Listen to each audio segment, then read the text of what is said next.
Hi, so I'm David McLeish. I just turned 41 yesterday, unfortunately. And just over 22 years ago, I went on a night out with some friends. It was a pretty standard night out. We had some drinks at my friend's house. We went out, had a night out, as we'd done many times before. It was a Thursday night. It was a student night, so it was full of people that we'd went to school with, and we were never used to any drama happening. And on the way out of the nightclub to get to the taxi rank is a 5-minute walk across a car park. We were walking across this car park, and there was 3 of us, and we ended up with 3 girls, and we ended up kind of chatting and having a laugh with them on the walk over to the car park. And then all of a sudden, I wasn't aware I was a kind of separate group. It was me and a girl were kind of just to the side. I was suddenly aware that something was happening to my left, and so it transpired that a guy had approached us.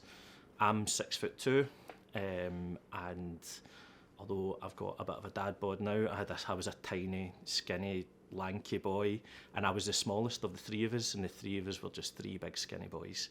And at 18 years old, I looked 16 or 15 years old. We looked like children, and we were kids, to be honest. So this guy approached, and I didn't see this at the time, but he tried to punch my friend, who's 6'8", jumped up and tried to punch him, kind of caught him on the chin. My friend, who is not that type of guy at all, he apologised and was like, "Oh, sorry, mate." And then he pulled out a knife. Again, I didn't see this. So I was kind of unaware of the danger that was happening. It was a completely alien experience to me. That sort of world was completely alien. So the other boy that was with us, he said to me, "We need to go." Unfortunately, it was like, I don't know if you've heard of the Swiss cheese, where all the holes have to line up for something really bad to happen.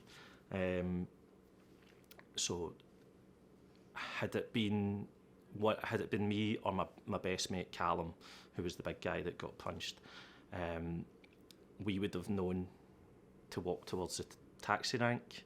The other boy was from Motherwell, and we were out in Kilmarnock, and it was his first night in Kilmarnock. He didn't know the area, and he pointed us in a direction that we shouldn't have went. It was the kind of rougher area of Kilmarnock. So we started kind of walking, and then we were aware that the guy had started to chase us. It was a November night. It was wet, typical Scottish November night. We had a look behind us, and he had started running towards us. Again, I still wasn't fully aware of the danger. I hadn't seen the knife. I had just been told, "We need to get out of here." So we started running, and I was the last person to react. And as I turned round to see where he was maybe about 15, 20 feet behind me. As I turned back round to face the front, I hit a puddle that was full of leaves, and I slipped, tripped and fell. The other 2 boys had carried on. Where we had fallen was like a Y shape in the road, and I thought if he was running towards me, I thought if I could run back the way against him, he would have to stop and then go the other way. But I couldn't get to my feet quick enough, and adrenaline, and obviously I've had a little bit of a drink, and like just totally unaware of what's going on. I've stumbled across the road. Again, Swiss cheese. The boys have looked back and thought I've went up the other side of the road. So I stumbled and I fell, and then I turned round, and then it became a bit of a blur, and I kind of remember him coming at me with a blue jacket.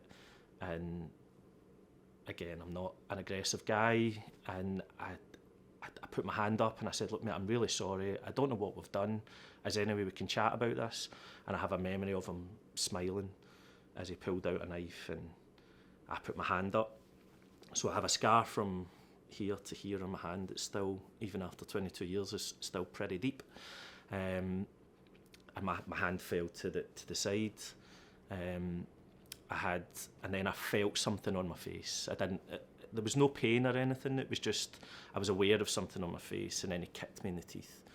And in this time, my best friend Callum, who was my best friend then, is still my best friend now, he decided we better go back and check on Dave. And that's when the guy that attacked me had turned back round and seen Callum, and then decided to go after Callum.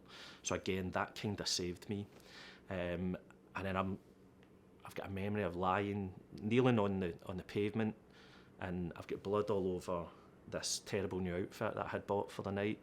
I mean, it really was terrible. And then a car, about a minute later, skidded to a stop, and it was all kind of in slow motion. In my head, and skidded to a stop, and my head went straight to, this is more people coming to attack me. And I was like, well, they're going to have to knock me down again. So I got up, and the next thing, the passenger door opened, and it was obviously a mum coming to pick her daughter up from being in the same club as we were in. And she walked towards me, and I was kind of a bit unsure what was going on. She took her cardigan kind of jacket off and threw it at me and put it on my face. And then she said, get in the back of the car. And then I was suddenly aware I was like covered in blood. And I was like, these people are coming to help me. And I felt as if I was like slightly out of danger. So I became a little bit more of myself. And I said to the mum, I was like, I don't want to get blood over your car. I was like, if you just phone me an ambulance. And this proper Ayrshire mum just went, get in the car. And I was like, oh, I felt like I was getting into trouble with my own mum. So I get in the back seat of the car, and I'm like looking at my hand, and I'm going, I couldn't believe what I was looking at, because it was actual hanging off. Wasn't really aware what was going on with my face, to be honest. That wasn't. I wasn't in pain. I was obviously in shock at the time, and that was what was getting me through. I'm in the back of the car, and I'm then starting to pass out because I've lost quite a bit of blood. And the girl had said to me, she was like, you need to keep chatting, and I said, do you want me to sing? And I started singing Coldplay, The Scientist, and she then told me to stop singing. Then my phone started to ring, and it was Callum, and I was trying to get my phone with this hand, and she's like, what are you doing? And she took the phone and obviously said to Callum, we're going to A&E. So they dropped me off at A&E. I think they must have phoned ahead, because, again, memory's a wee bit fuzzy, and there's certain little blanks, because it's maybe a 10-minute drive from where I got attacked to Crosshouse Hospital, and I can remember about a minute or two of it. So I don't know, losing blood, shock of everything. But when I got to Crosshouse Hospital, I was aware, like, that's when it suddenly kind of hit me. I was like, I've just been attacked. And a guy had come out with a wheelchair to put me in. And I was like, no, I feel like I can walk. And he was like, no, go in the wheelchair. And it wasn't until I sat down in the wheelchair, I was like, oh, I don't think I could have walked all the way in there. One of my biggest regrets looking back on it is I don't know who that mum and daughter are. We reached out and we put something in the paper to try and get hold of them, but just so that I could say thank you. But I can fully understand why somebody would just want to drop a person off, not knowing me, not knowing what type of person I am. They did their bit, and that was enough, and I'm grateful to them. Then in the hospital, I remember quite vividly, and they asked if I was in pain, and I said no, and they were like, we're still in shock, we're going to give you some morphine, They gave me 3 shots of morphine, and the worst night of my life turned into the best night of my life. Morphine kicked in like that, and I was wanting to go back out. Well, they were trying to stitch up my hand, and I think there was like a 60-year-old nurse over in the corner, Moira, and I was like, Moira, I mean, you're going out for lunch tomorrow, and she was like, okay son, and then Callum appeared, and I could see in his face, that something was really bad. And I had 2 doctors, one working on my hand, one working on my face, and I also have so I've got a scar from here to here, and I've also got one from here to here. So there were doctors working on this side, and there was doctors working on my hands. They got in contact with my mum. My mum came in, and she was like, my son's been attacked. Where is he? And then she's like, I can hear him. The morphine was fully in my system, and I was singing my heart out. So my mum came in, and I'll remember my mum's face. Through my university, I was at university at the time, and through them, they said I could get a laptop and a mini disc player if I went and done some counselling, like if I signed up for the special needs programme. And I thought I could play Football Manager on that laptop, and I could listen to music on that mini disc player. So I did it, and one of I went and I spoke to this counsellor for 6-hour sessions. I didn't feel like I'd got anything out of it at the time, but looking back, so I seen my mum's face, I seen Callum's face. So my mum, stepdad, and my sister had came to the hospital, and one of the things that I think that the counsellor got me to see was I saw people's that I loved's reaction to my face before I had seen it myself. So I don't know whether that put in my head when I finally, because what happened was they let me be, and they were going to go and talk to my mum and my family outside. So I was in the room myself, and I got up. I was like, I need to go and see this. And I could see that there was a mirror over in the corner of the room. And I stood up, and a load of blood fell from my body to the floor. And I thought, oh, I better clean that. Now, my fiancée she doesn't believe that part of the story. But I went over and I stood next to the mirror, and I thought, whatever I see here, I can deal with. And I took a step to the left, and I had a bandage on, and I pulled it down, and I could see the inside of my face. It was like, so my scar's really good now, but for years it was bad, and it was very visible. I mean, it is still visible, but compared to what it was. But I remember thinking, I'll deal with this. And I don't know whether that counsellor was right in the fact that I saw my mum's reaction before I saw it myself. So I stayed in the hospital for a few days.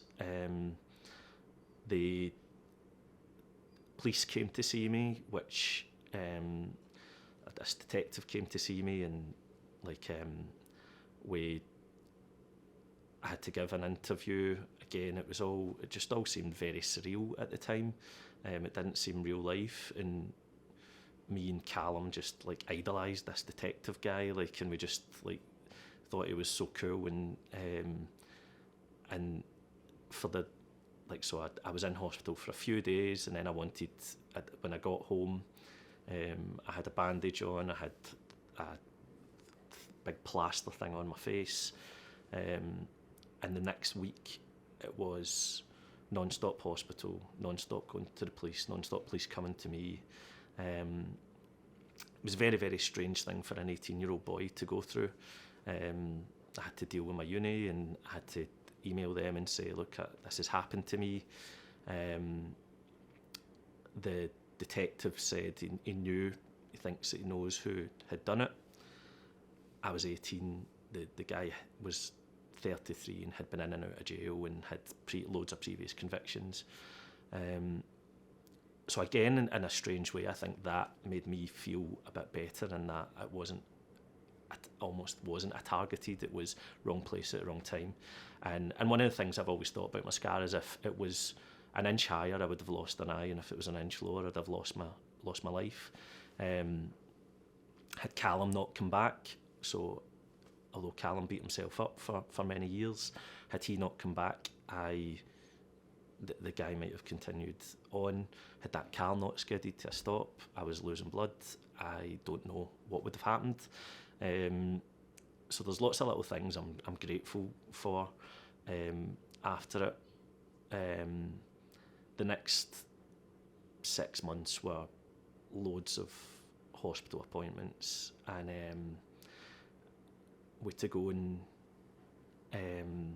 identify the guy, and so we had to do the witness thing, no, the lineup thing, sorry, and me and Callum went in and identified the wrong guy, the same wrong guy, and we came out and we're like, number 4? Oh, he's number 4. I was like, yeah, and we went to the detective. He was like, I went, number 4, and he's like, oh, Callum, what did you say?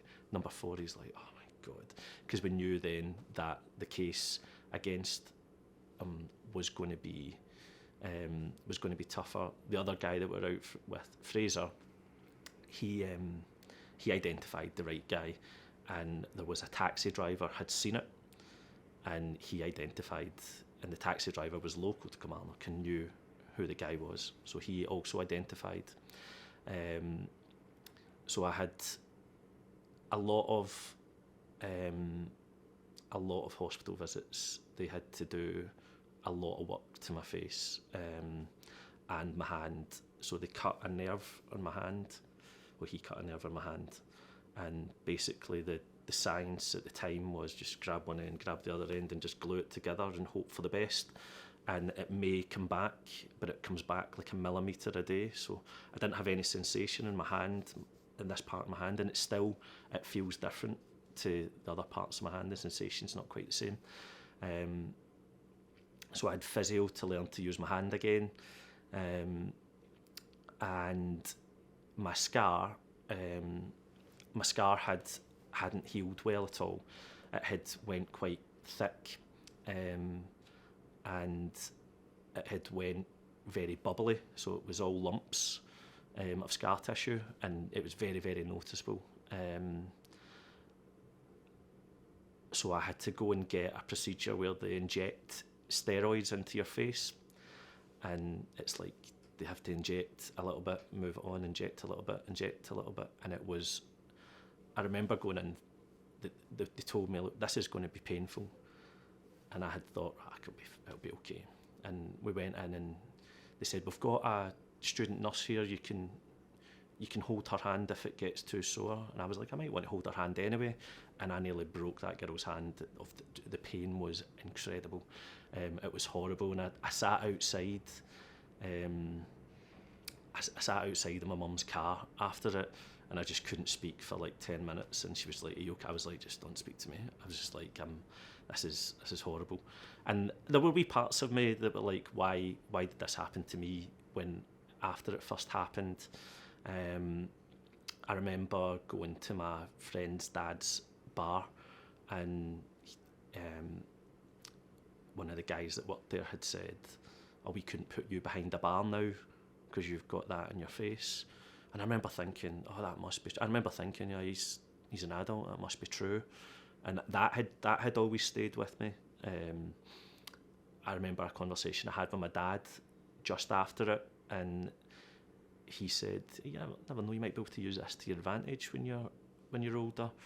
And I think he was just grasping at straws and trying to be positive, because my dad wanted to go and kill him, and I was like, "Dad, what's the point in you getting involved?" He wanted to go and do something about it, as most dads would.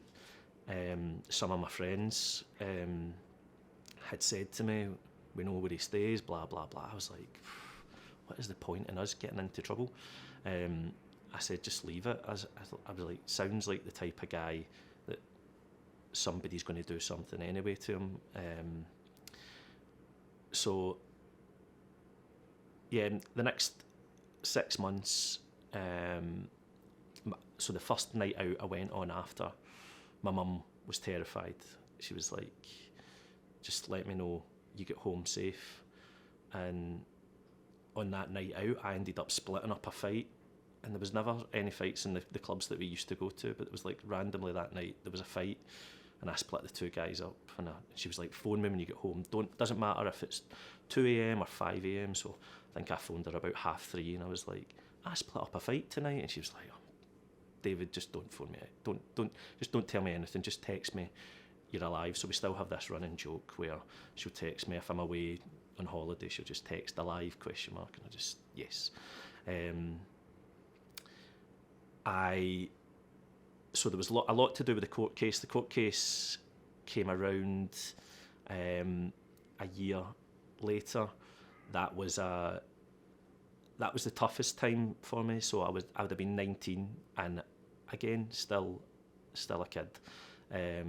When I think of 19-year-olds now and I see them in my work, I'm just like, yeah, I can't believe that happened to me at that age. And the court case was at the Glasgow High Court, and we went on the Monday, and my family came, and my whole family came, and loads of my friends came. It was like a day out, and which was really nice, and it was lovely that they supported me, and my friends and family were fantastic throughout the whole experience, and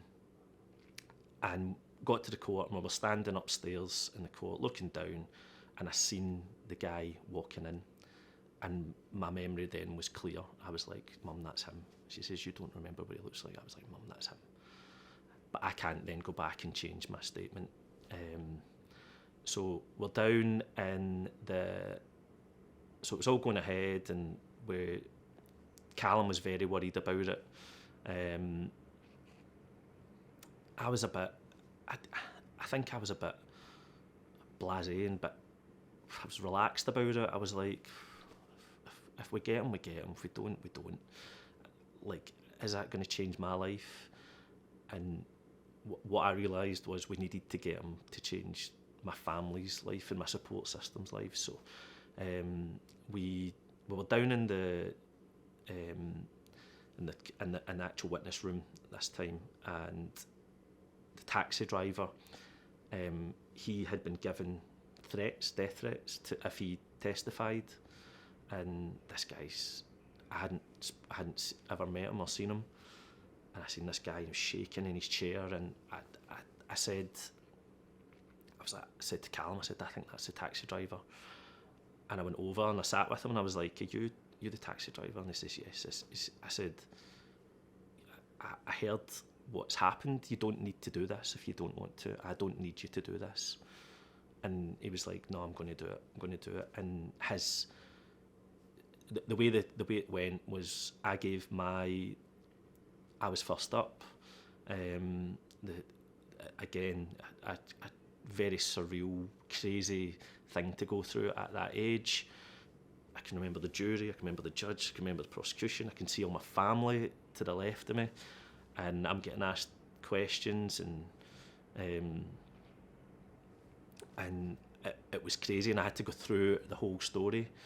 And what was most upsetting was hearing my gran and my mum cry, sitting in the stands, and I'm looking at the jury, and there's guys and girls in the jury crying, and I'm just like, oh my God. And I think I became a bit, I'm okay at public speaking and stuff like that, but I remember being very nervous, and I think I went through like a jug of water, and I was like that to the judge. I was like, can I get more water? And he's like, of course you can, son. And I was up there for about an hour and a half. It was crazy, and I can remember every minute of that. When I finished, I came out, and they said that they didn't need me anymore. And I walked down the corridor, and my dad met me, and my dad shook my hand, and he's like, proud of you, what do you want to do? And I said, let's go and get a pint before we go back in. Callum then had to go up on the stand, and Callum was very nervous, and he panicked, and he said he could run 100 metres in 6 seconds, and he said all sorts of stuff that the prosecution went after him. And then it was the other boy, Fraser, who was like, could it have been anyone else? And Fraser's like, no, it was him. No, it was him. So, and the taxi driver done the same thing. On the Tuesday, probably my worst day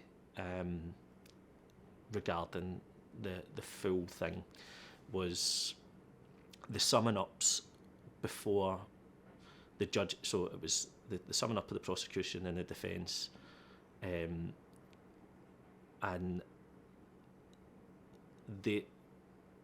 I started to believe that it wasn't him. The guy's summing up was so good, and the guy that was representing me, he wasn't quite as good, and it felt as if it had swung in his favour, and all of my family were getting themselves upset, and we came out and we're walking towards the car park, and I was like, oh, I don't feel good, and my mum and Callum grabbed me, and I was just like, tears streaming down my face, and as the jury were coming out as well, and I was just like, oh my God, the jury are going to think I'm crying because for an act. They put me in a car, in the back of a car, I remember, and it was like, again, it was a year later, so it was in November of the next year, and I'm looking out the window, and I just felt nothing. I just felt numb, and I could hear them talking to me, and I just didn't have anything in me to reply, so I just stared out the window, and they were all like in tears driving up the road, and I knew I had the ability to make them feel better, but I just couldn't do it. I went home, went to my bed, and I was doing that jumpy sleep, and my girlfriend at the time came up to wake me up, and she was like, "Are you okay?" And I was like, "Am I due back in court?" She was just like, "Go back to sleep." Had a night's sleep, and then I woke up in the Wednesday morning, and I felt great. I felt brilliant. I was like, "Do you know what? It doesn't matter.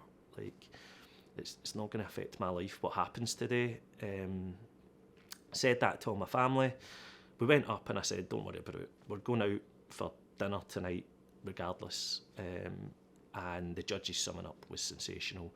They went away for an hour, verdict reached, and again, that was a very surreal moment, walking down to hear a yes or no. They found them guilty, and then the defence guy hands the judge his previous convictions, and he's got something like 76 previous convictions, and 58 of them are for serious assault or drugs, and the judge hammers him, and in my head it was attempted murder, and in everybody else's head it was attempted murder, but because the way it worked, we had to go after that was too serious. We would have to have proven further to get the guarantee the attempted murder, whereas the serious assault with permanent disfigurement, he could still get a lengthy, and he got as long as the judge could give him. And all my family were congratulating each other, and some of them, it got too much for them. They had to stop coming, which was totally fine. And I was like, even on the Wednesday, I was like, we don't need to come if you don't want to go. We don't need to go. But anyway, in my head, I was like, I want to stare at him to say, you didn't beat me. And as he get led away, and I stood up and I just stared, and he could tell I was staring at him, but he couldn't bring himself to look at me, and he had a kind of weird smirk in his face as he get led away. So Wednesday night, that was a big massive relief.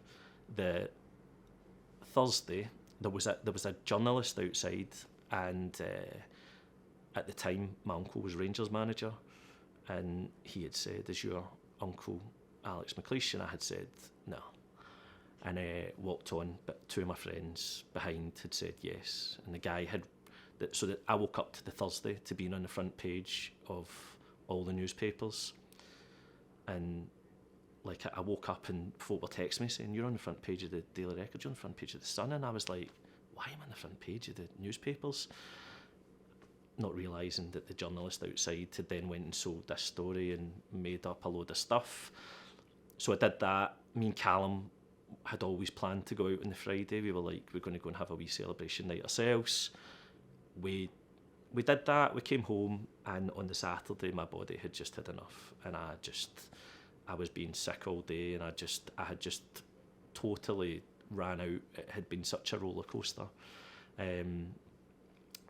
So yeah, and then there was another aspect of it was a few weeks later I had dealt with my scar. I had felt okay with it. I started to feel like it was part of me, and I had accepted it. And I got a letter through from the hospital saying we can redo your scar. So it was very thick at this part of it, and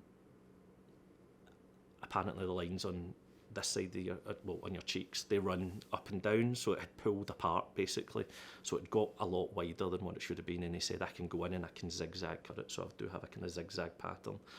And he said, but you're going to hospital in 3 or 4 days' time. And I had to decide whether or not I wanted to put myself through the stitches, the hospital visits, and I decided that I would do it. Second time round, it was nowhere near as bad. The healing, and I could actually visibly see that it was going to look better, so I felt better about that. They had given me loads of stuff over the years, the scar reduction cream and like this silicone gel that you put on it, and they had said we can send you away to get your skin tone matched, to get makeup, and I went and done all these things for my mum, but did I put it on every day? No. Did I put it on once a week? Maybe. The makeup I would only ever put on when I was going down to see my mum, because I knew that made her feel a little bit better, but that only lasted about a year, and then she stole the makeup off me. Then asked me to get a repeat prescription, but make the tone a little bit darker so that it matched her skin. So yeah, I think one of the worst times I had with people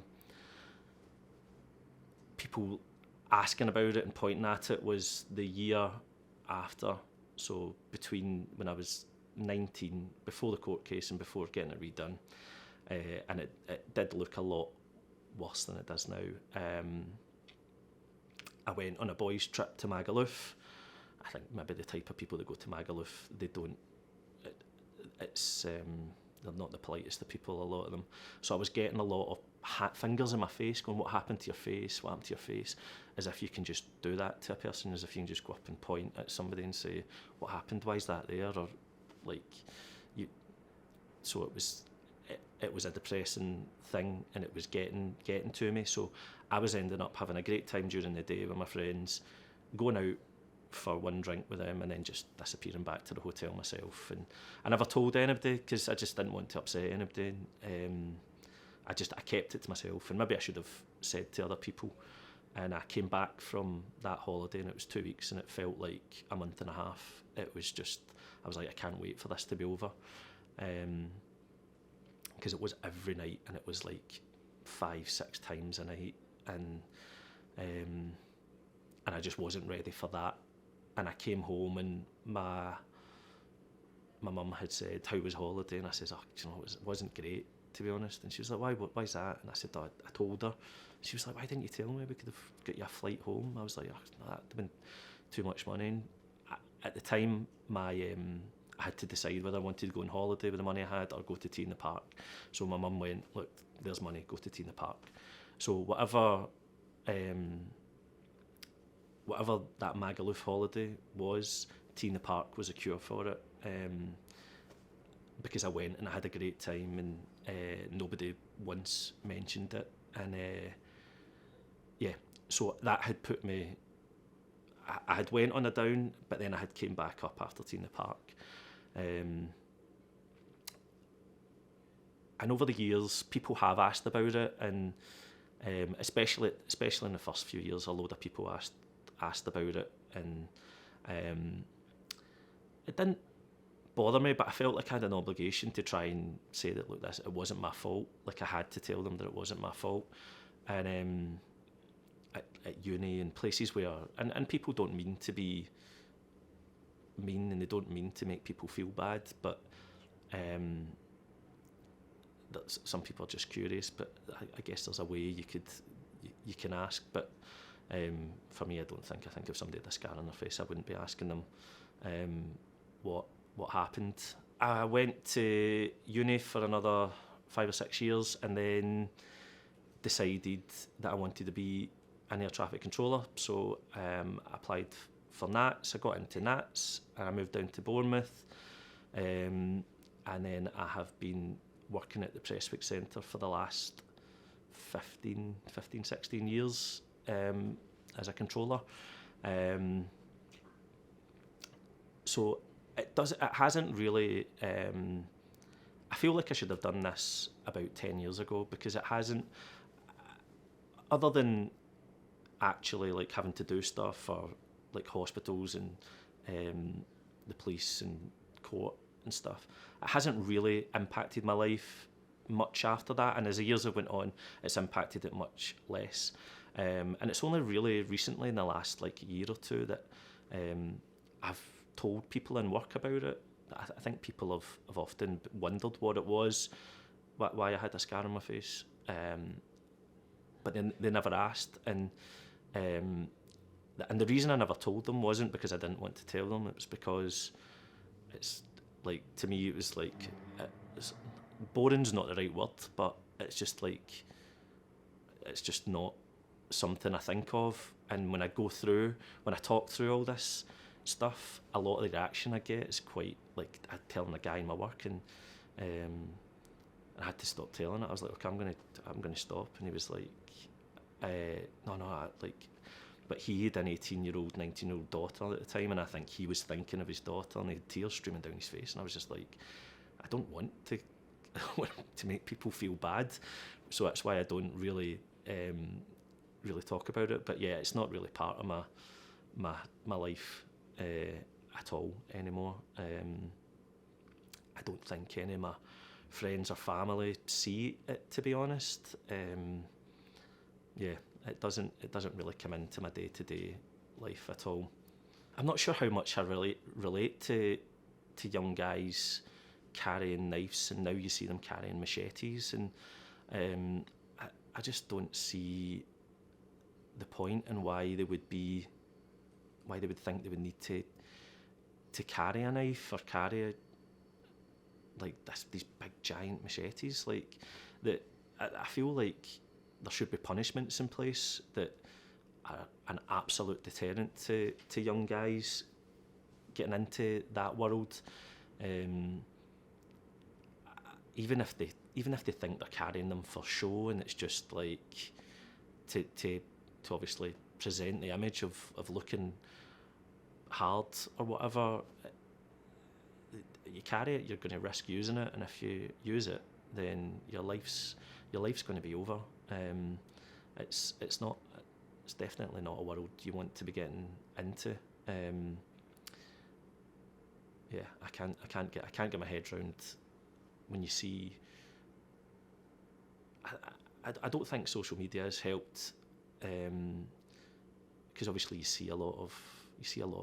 It doesn't matter what social media you go into. You don't have to click to accept to see something. Sometimes you're just showing it, and if you don't scroll past it fast enough, you see some pretty horrific things. So I don't think that massively helps. I think something should be done around that, to be honest. I think the governments and councils need to do more to really send a message to young men that if you're caught carrying a knife or machete, we're going to treat you as if you're going to use it. Well, I'd hope that young men listening to my story on both sides, so I hope that they think twice about carrying a knife or machete, and really think about whether or not what's going to happen to their lives if they use it, because their life quality is going to drastically decrease if they carry knives and use them. On the other hand, to the victims of knife crime, I hope that my story gives them a bit of light, and to say that there is light at the end of the tunnel, and there is a life after being attacked, and you don't have to let it define you. I certainly look at it now as a really positive part of me, and I think I've done a lot of good things in my life, and like I've got a good job and getting married, and I think the thing I'm proudest of most is how I overcame that and how I dealt with that. And yeah, that I'm really proud of the way that I took a really bad situation and I decided I would turn that into a good situation. So I'd hope any victims would take that away, and I would be more than happy to speak with them and help them if they thought it would help. I don't think young people fully think about any consequences. I think young boys will just think they can get away with being daft young boys, and they think it's just silly and a carry on. But silly and a carry on turns into life-changing consequences very quickly, and that's not just for yourself. That's for your families, your loved ones. If you've got a girlfriend, is she going to stay your girlfriend if you're in a detention centre or jail? It's have a real think about it. So for myself, the biggest impact I've had from it was my family's reaction. I think it hurt my family more than it hurt me, being the victim of knife crime, and I really do. And I spent a lot of time getting them to a place where they are now okay with what happened to me, and we actually found out recently that the guy who attacked me passed away, and my whole family's reaction to that wasn't I'm delighted. It was more a feel sorry, what a waste of a life, and that's what we don't want. We don't want more wasted lives, be it victims or the actual people carrying out the attacks. So for people who think it's not going to impact them, my story is a perfect example of that. I was head boy at my school. I was going to a top university. I was a pretty good student. I was minding my own business. I just happened to be in the wrong place at the wrong time. And a lot of people at the time were like, I can't believe that's happened to Dave. And well, it did happen. And I've got another friend who is in a very similar position, who is a very quiet guy, and he got attacked by it was by a golf club, but he has a scar from it as well, so it can happen to anybody. I think we all should be working towards making Scotland knife-free, and we can all play a part in that, and education's a big part of it. But yeah, community and family, parents with their sons can chat to them and let them know the dangers and the actual life-lasting effects. I mean, I don't know what the statistics are, but I'd imagine if you carry a knife or machete, the chances of you dying are going to be a lot higher than they are if you don't. So don't carry. I think it was tougher for my mum, and actually, to be honest, my dad as well, because my dad came from so he's from Linwood, and he was in like not gangs, but like he ran about with boys and they would go fighting and stuff like that. But back then, like it was fighting, it was like a few punches and then that was it. You'd shake your hand and then walk away, and that was part of their culture almost growing up. So he had that in the back of his head, and he changed and he moved down to Irvine to get away from that lifestyle, and he wanted to be the family man, and he was the family man. when this happened to me, he wanted to go and do something about it. And in actual fact, like we went one day to the pub that he used to drink in, and it was his old pals were all there. One of them took me to the side, and again, I was a 19-year-old boy, and they were like, "We know where he stays. We can kill him." That's the cycle still going, isn't it? And I was just like, I remember I was like, am I going to a Rangers game? And on the way to a Rangers game, I'm being asked if I want somebody dead. I was like, what film is this in? And I laughed and I just said no. I was like, we don't need anything done. I probably should have mentioned I actually saw him again years to come, maybe about 10, 12 years later. And I'd come out, so I used to go swimming in Kilmarnock, and I'd come out and I had to go and get money for the cash machine. As I walked along, and I was like, I recognise that guy's face. And he was like, any spare change? And I was like, that's the guy that attacked me. I was like, I wouldn't have thought so. And just walked past him. But I didn't feel anything to him. Like I didn't feel like I wanted any violence towards him or didn't hate him. I wanted justice for what he'd done to my family and to me, but during the court case, it was for my family that I wanted the justice.